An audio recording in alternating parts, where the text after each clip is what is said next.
Mesdames, Messieurs, bonjour et bienvenue. Il est candidat à la présidence de la Commission de l'Union africaine, en lice donc pour succéder à M. Moussa Faki Mahamat, dont le mandat se termine en février 2025.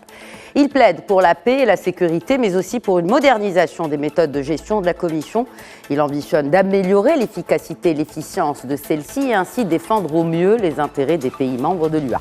Car pour rappel, les missions de la Commission de l'Union africaine consistent à contrôler, soutenir et orienter les actions, mais aussi les organes de l'Union africaine. C'est l'un des 3 candidats à la présidence de la Commission de l'UA donc.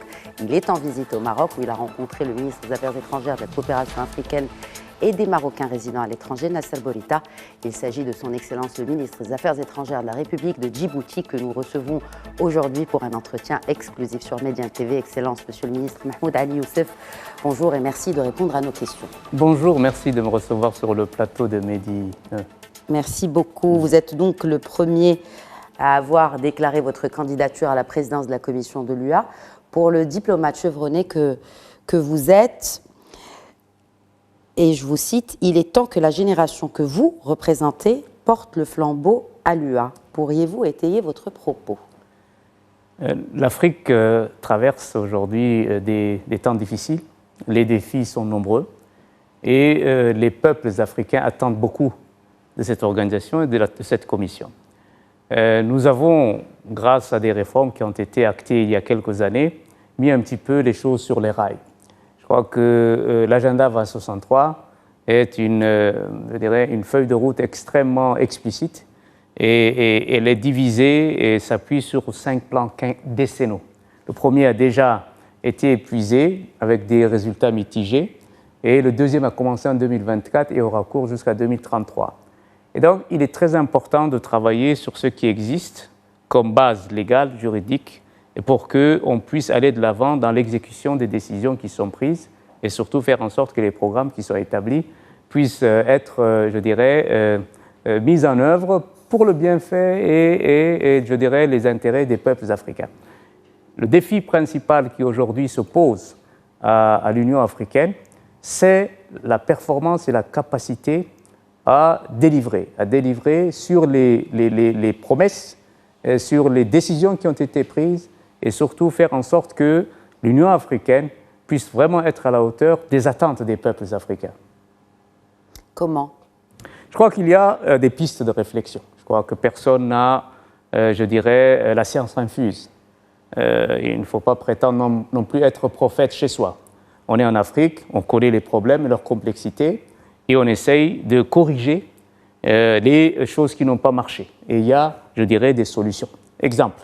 Lorsqu'on parle du financement de l'organisation, il y a une formule qui a été mise en place, qui est de 0,2% des importations éligibles des États membres.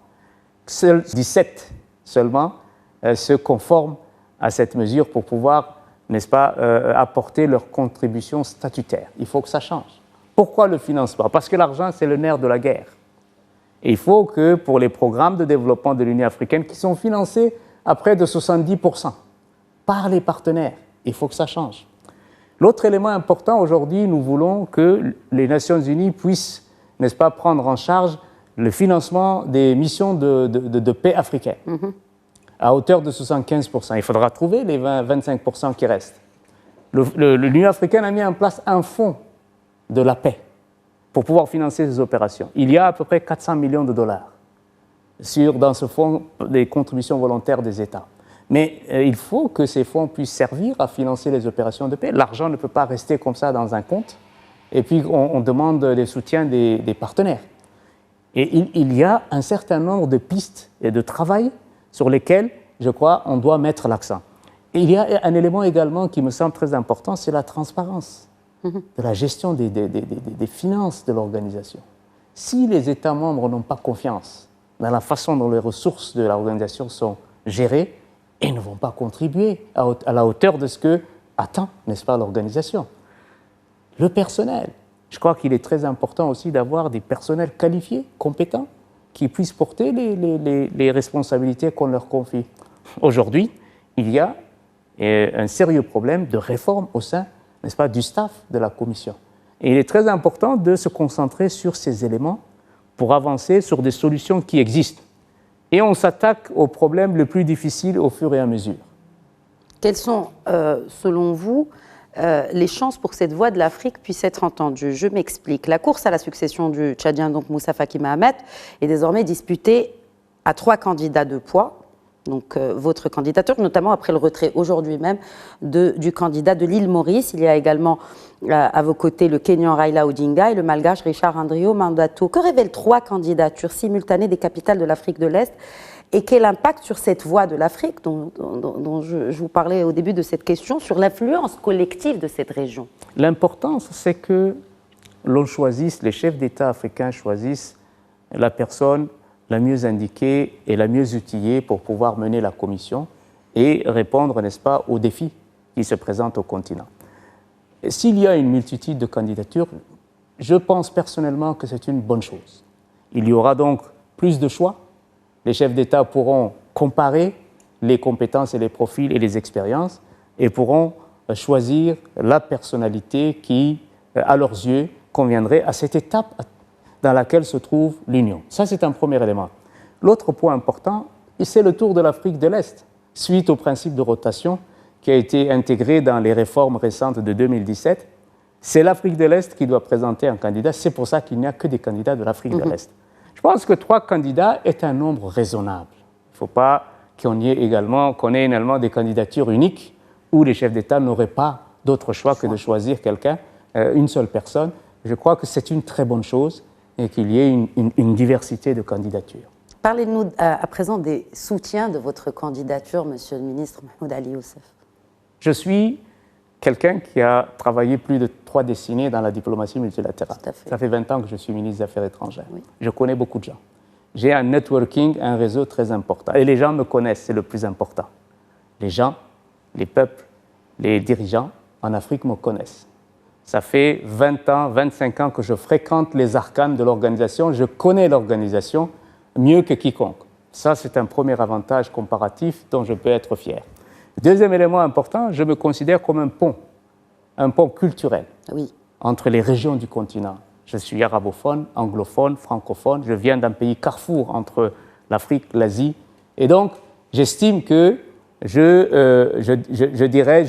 réponds un petit peu aux ambitions et aux attentes de différentes régions de notre continent. Et enfin, ce qui est encore plus important que tout le reste, c'est que je suis actif dans le monde multilatéral et dans la diplomatie.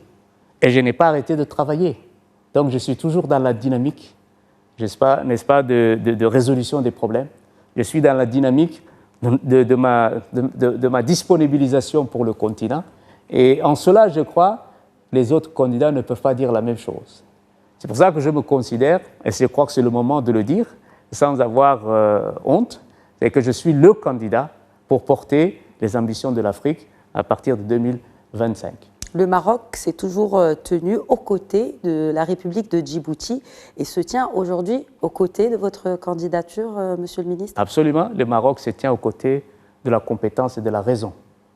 Et je pense qu'aujourd'hui, beaucoup de chefs d'État africains pensent que la candidature de Mahmoud Ali Youssef est une candidature naturelle pour le poste et surtout dans cette période critique pour le continent. L'Afrique a besoin de quelqu'un qui a l'expérience nécessaire pour le travail qu'on attend de lui. On attend la paix.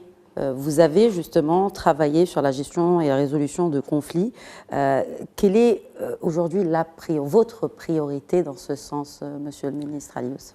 Il y a ce qu'on appelle l'architecture de paix et de sécurité de l'Union africaine. Tout le monde la connaît, c'est l'APSA. C'est une stratégie qui a été mise en place par les chefs d'État africains pour pouvoir instaurer la paix et prévenir et résoudre les conflits. Ensuite, pour pouvoir mettre en place cette stratégie, les chefs d'État africains, à travers donc la charte constitutive de l'Union africaine, ont créé des mécanismes genre le Conseil de paix et de sécurité, le Fonds de la paix, le Comité des sages. Conseil de paix et de sécurité qui est présidé d'ailleurs pour le mois de décembre par Djibouti. Par Djibouti. Absolument. Oui. Et donc, il y a des mécanismes pour pouvoir mettre en œuvre cette stratégie pour la paix. Et nous avons des objectifs bien précis pour pouvoir faire taire les armes. C'est le programme qu'on appelle Faire taire les armes 2030.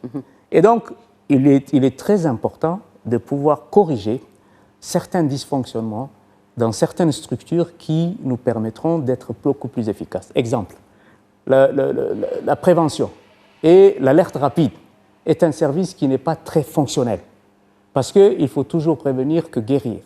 Et donc, le travail premier et en amont et dans une sorte d'intensité, je dirais, quotidienne, doit se faire au niveau de la prévention et de l'alerte rapide des crises qui surviennent en Afrique. Ça, c'est un premier élément.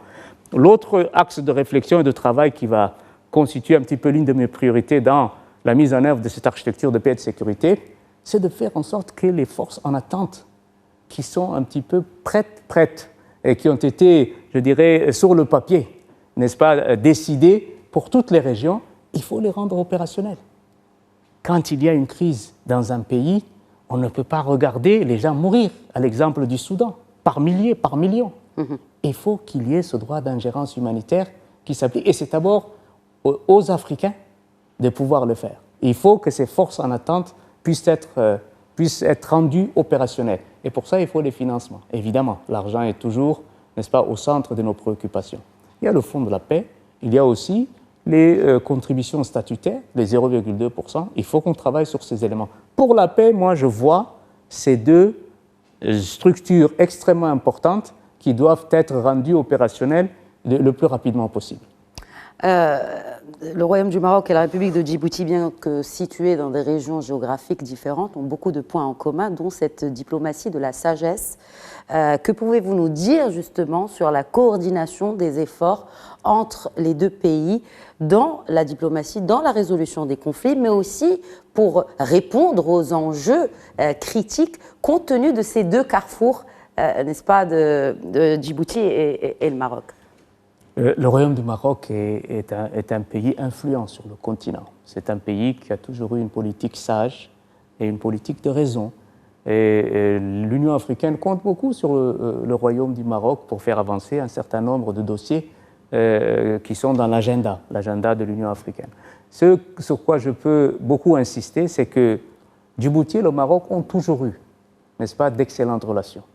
Depuis la période d'Allah yarhamou le roi Hassan II, le président Gouled, ces relations extrêmement cordiales et extrêmement fraternelles se sont poursuivies. Du seul fait qu'il y a toujours eu une convergence de vues sur les grands dossiers du continent. Et aujourd'hui, je crois que si le Maroc est l'un des principaux contributeurs, n'est-ce pas, au programme et au financement de l'Union africaine, cela illustre, je dirais, l'attention et surtout l'importance et la priorité que le Royaume du Maroc accorde à l'Union africaine. Imaginez-vous que le Maroc fait partie des 5 pays qui payent, n'est-ce pas, 7,2% de contributions statutaires, c'est-à-dire à peu près 35 millions de dollars par an, en plus des contributions volontaires pour le Fonds de la paix, etc., etc. Donc vous imaginez que le Royaume du Maroc a vraiment une politique extrêmement ciblée et extrêmement présente sur le continent, et beaucoup de pays comptent sur cette sagesse et cette implication du Maroc dans les dossiers africains. Je crois que les relations fraternelles qui existent entre Djibouti et le Royaume du Maroc ne peuvent qu'être utiles, n'est-ce pas, dans le cadre de l'avancée de nos dossiers sur le continent. Dernier point sur justement les aspects de cette coopération. Et encore une fois, ce sont des enjeux communs entre le Royaume du Maroc et Djibouti. On parle de l'économie bleue, on parle de la sécurité maritime, on parle aussi de la sécurité alimentaire, mais aussi de la formation des jeunes. Nous avons tout ça avec le Royaume du Maroc, fort heureusement. Les portes des universités marocaines sont ouvertes aux étudiants djiboutiens et il y a des milliers qui étudient ici. Nous sommes dans un partenariat avec, n'est-ce pas, dans le domaine de la logistique et du service. Tanger Med est le premier, n'est-ce pas, port en Méditerranée. On ne peut qu'apprendre du Maroc. Djibouti également a des infrastructures portuaires qui sont de classe mondiale. Je crois qu'il y a une coopération qui est en train de se faire, mais il n'y a pas que ça. Nous travaillons dans le domaine de la coopération militaire, nous avons des experts, nous travaillons dans le domaine du tourisme et de l'industrie hôtelière. Je crois qu'on peut apprendre beaucoup de choses du Maroc. Et grâce à la politique de sagesse de Sa Majesté le Roi, le Maroc a fait des bons de progrès et de développement extraordinaires. Moi, je suis venu en 2000 ici. Déjà en 2000, je peux venir en vacances ici, les infrastructures routières et autoroutières étaient déjà très performantes. 25 ans plus tard, on ne peut qu'admirer tout le chemin qui a été parcouru. Donc, sur tous les points de vue, je crois qu'on peut apprendre les uns des autres, mais je Je crois que le Maroc reste un exemple dans ce domaine-là. Et un exemple aussi, et des points en commun, autre point partagé entre le Royaume du Maroc et la République de Djibouti, c'est justement le développement économique axé sur les infrastructures, où Djibouti a également enregistré un bond considérable, la stabilité et la sécurité qui sont la base de tout développement. Et c'est là encore un point en commun, sans parler des points en commun culturels et cultuels, n'est-ce pas? Merci beaucoup encore une fois, Monsieur le ministre Mahmoud Ali Youssef, ministre des Affaires étrangères de la République de Djibouti, également candidat à la présidence de la Commission de l'Union africaine. Nous connaîtrons bien sûr les résultats le 25 février 2025.